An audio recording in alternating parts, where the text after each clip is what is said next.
In God we trust. Yes or no?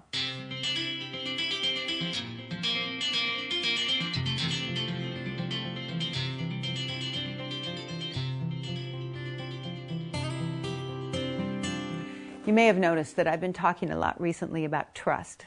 I'm not sure why, although I know that if you're like me, well, you know how easy it is to forget to trust God with things that worry and concern us. Little things, big things, so many things can steal our peace of mind and even torment us.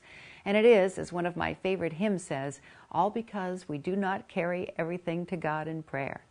It's so easy sometimes to get caught up in the mess of a moment that we just stand there, looking down at the mud, and we sink deeper and deeper into it, rather than look up and reach out and ask for help.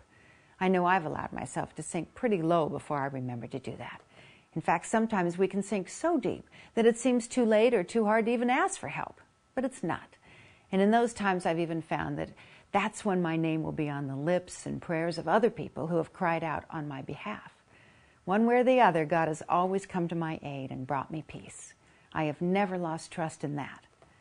Now, I heard the other day that the U.S. Mint had moved the motto, "In God We Trust," to the edge of the $1 coin.